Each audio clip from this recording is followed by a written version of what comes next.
नमस्कार। आज की कहानी हिंदी लोक कथा जादुई ढोल।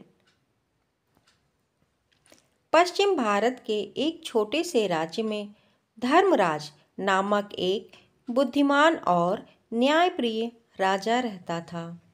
उसकी प्रजा के मन में उसके लिए बहुत श्रद्धा और आदर था। राजा धर्मराज बहुत लंबा, ऊंचा और रूपवान था।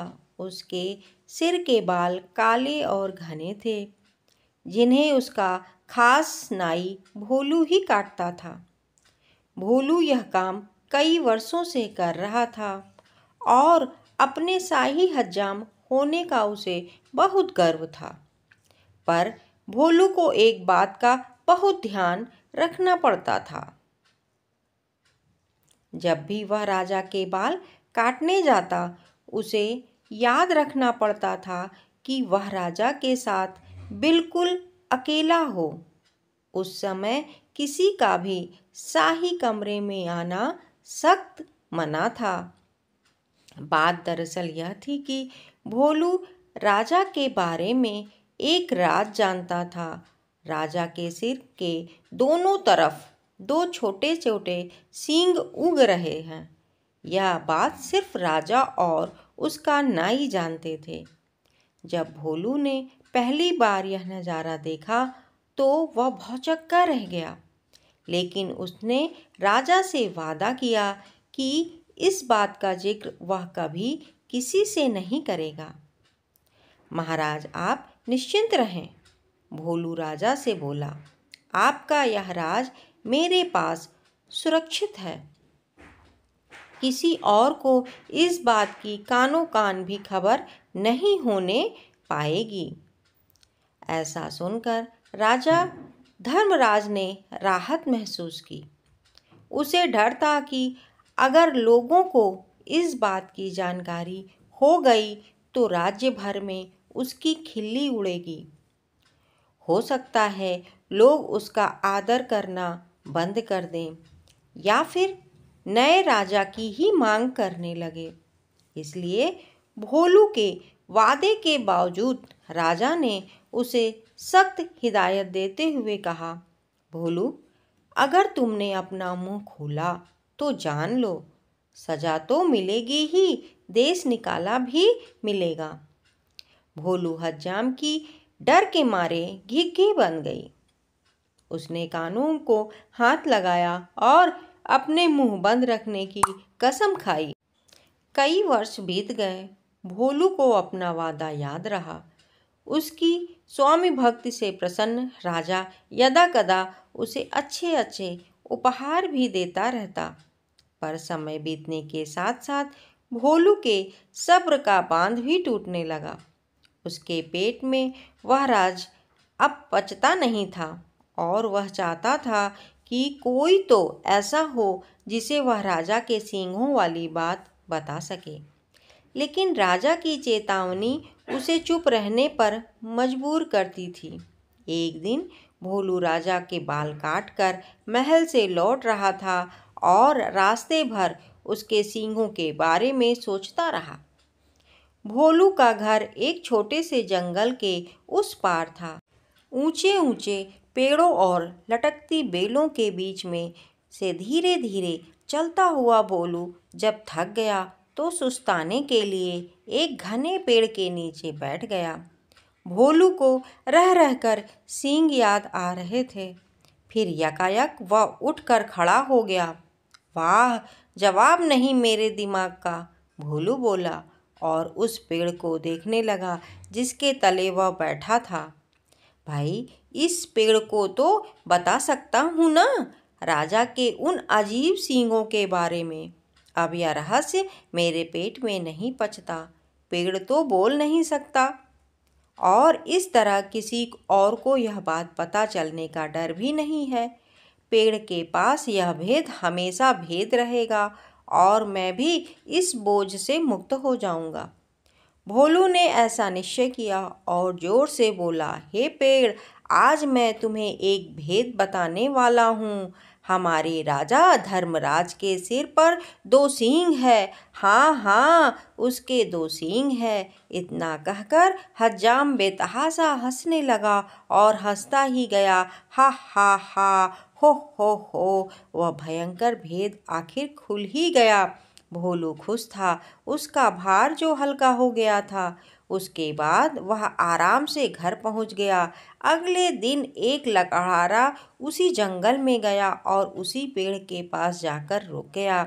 इस पेड़ की लकड़ी तो बहुत शानदार है, इसका ढोल बड़ा अच्छा बनेगा, वह सोचने लगा। फिर क्या था, कुल्हाड़ी के कुछ प्रहारों से ही पेड़ नीचे आ गिरा। लकड़हारे ने वह लकड़ी एक ढोल बनाने वाले के हाथों बेच दी और उसने एक बहुत सुंदर ढोल तैयार कर दिया। यह मेरे जीवन का सबसे अच्छा ढोल है, ढोल वाला खुश होकर बोला। कल बाजार जाकर इसे अच्छे दाम पर बेच दूंगा। अगले दिन ढोल वाला बाजार गया और एक कोने में खड़ा होकर ढोल बजाने लगा। ढोल से बड़ा सुरीला स्वर हुआ। ढोल वाला उसकी आवाज़ सुनकर झूम उठा। वह चिल्ला चिल्ला कर बोला, बाबू यह ढोल खरीदो, कोई है जो इस शानदार जानदार ढोल को खरीदे। धीरे धीरे उसके इर्द गिर्द भीड़ जमा हो गई। लोग खामोश होकर ढोल की मज़ेदार आवाज़ सुनने लगे। भाई वाह, क्या कहने हैं इस ढोल के, एक बूढ़े आदमी ने तारीफ की। तारीफ सुनकर ढोल वाला और भी जोर से ढोल पीटने लगा। तभी उस ढोल में से एक अजीब आवाज़ आई। लोगों के कान खड़े हो गए, उनका दिल धक से रह गया। ढम ढम ढम ढोल बजा। आज मैं तुम्हें एक भेद बताने वाला हूँ। हमारे राजा धर्मराज के सिर पर 2 सींग है। हाँ हाँ, उसके 2 सींग है। हा हा, हो। लोग वहाँ जड़वत खड़े हो गए, उन्हें अपने कानों पर विश्वास नहीं हो रहा था। ढोल वाला फिर ढोल पीटने लगा और फिर वही आवाज़ निकली। वह बहुत हैरान और शर्मिंदा हुआ। आखिर एक ढोल यह सब कैसे बोलने लगा? देखते ही देखते लोगों का तांता लग गया और फिर कितना मजाक और कितने ताने। उफ, हमारे राजा के 2 सींग, हमारे राजा के 2 सींग। लोग तो जैसे गाना गाने लगे। जब राजा धर्मराज ने सुना तो दुखी भी हुआ और नाराज भी। गुस्से से उसका चेहरा तमतमा उठा और वह गरजते हुए बोला, उस ढोल वाले को पकड़कर यहाँ ले आओ। राजा के सैनिकों ने शीघ्र ही उसे पकड़ा और राजा के समक्ष प्रस्तुत किया। ढोल वाला डर के मारे कांप रहा था। बदमाश, तेरी इतनी हिम्मत कि तू मेरी खिल्ली उड़ाए, राजा फुफकारता। भयभीत ढोल वाले ने राजा के पैर पकड़ लिए। महाराज, वह गिड़गिड़ाया, मैंने तो एक लकड़हारे से कुछ लकड़ी खरीदी थी और उसी से यह ढोल बनाया है। मैं बिल्कुल नहीं जानता कि यह ढोल ऐसी बेहुदा बात कैसे बोल रहा है। मुझे क्षमा कर दीजिए महाराज। राजा ने लकड़हारे को बुलाया। जो लकड़ी तुमने ढोल वाले को बेची वह तुम्हें कहाँ से मिली? लकड़हारे को काटो तो खून नहीं, डरते हुए बोला, जंगल में एक पेड़ से मिली महाराज। तुम्हारी लकड़ी से बना ढोल बोलता कैसे है? राजा धर्मराज ने पूछा। मैं तो खुद हैरान हूँ महाराज, दुविधा में फंसा लकड़हारा बोला। मैं कई वर्षों से लकड़ी काटता और बेचता आया हूँ, पर ऐसा अचंभा पहले न कभी देखा न सुना। अब राजा परेशान, लकड़ी कैसे बोलने लगी? राजा और उसके दरबारी निरुत्तर थे, पर राजा धर्मराज ने भी ठान लिया कि इस घर के भेदी का पता लगाकर ही छोड़ेगा। वह सोचने लगा, उसके अलावा सिर्फ एक ही व्यक्ति यह बात जानता था और वह था भोलू नाई। पर भोलू तो इतना निष्ठावान है कि इतने सालों बाद भी उसने अपने मुंह को ताला लगाए रखा है। नहीं, भोलू ऐसा नहीं कर सकता। फिर भी उसने एक बार भोलू को बुला भेजा। भोलू को जल्दी से हमारे सामने पेश करो, वह अपने सैनिकों से बोला। भोलू नाई आया, ऊपर से नीचे तक थरथराता हुआ। भोलू, एक तुम ही हो जिसे मेरा भेद पता था। तुमने और किसे बताया? सच उगल दो वरना सजा पाओगे। मम्मा महाराज। डर से भोलू हकलाने लगा। आप तो जानते ही हैं मैंने कितने वर्षों से अपना मुंह बंद रखा, पर मेरे लिए यह बात छुपानी मुश्किल हो रही थी। मैं चाहता था कि कोई तो हो जिसे मैं यह राज बता सकूं। बोलते बोलते भोलू रुक गया और सिर झुकाकर खड़ा रहा। बोलते रहो, फिर क्या हुआ?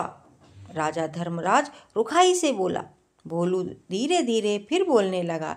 एक दिन जब मैं जंगल के रास्ते घर लौट रहा था, मैं आराम करने के लिए एक पेड़ के नीचे बैठा बस आपके बाल तब काट कर ही आ रहा था और उन सींगों के बारे में भी सोच रहा था। काश मैं उनके बारे में किसी से बात कर पाता, आखिर मैं भी इंसान हूँ। तभी मेरे दिमाग में एक बात आई और मैं पेड़ को यह राज बताकर हल्का हो गया। सोचा कि पेड़ को बताने से क्या नुकसान, क्या मालूम था कि इसकी लकड़ी ही बोल पड़ेगी। अब समझा, बुद्धिमान राजा ने पहेली बूझ ली। वह पेड़ जादुई था, सुन बोल सकता था, इसलिए उसकी लकड़ी से बने ढोल को जैसे ही पीटा गया वह बोलने लगा और जो कुछ तुमने मेरे सींगों के बारे में कहा था वही शब्द दोबारा दोहराने लगा। जादुई ढोल की उलझन सुलझाने के बाद राजा ने भोलू नाई की तरफ देखा। भोलू शर्म से सिर झुकाए खड़ा था। लकड़हारा और ढोल वाला भी पाने हाथ बांधे सजा का आदेश सुनने के लिए खड़े थे। राजा धर्मराज बुद्धिमान ही नहीं, न्यायप्रिय भी था। उसने तीनों को क्षमा कर दिया क्योंकि वह जानता था कि ढोल के जादुई होने में उसका कोई दोष नहीं था। वह मुड़ा और उनसे बोला, मैं तुम सबको माफ करता हूँ, तुम तीनों लोग जा सकते हो। तीनों को अपने को क्षमादान मिलने पर विश्वास नहीं हुआ। राजा नमन करते हुए वे बोले, राजन आप महान हैं, आपकी इस कृपा के लिए सत सत धन्यवाद।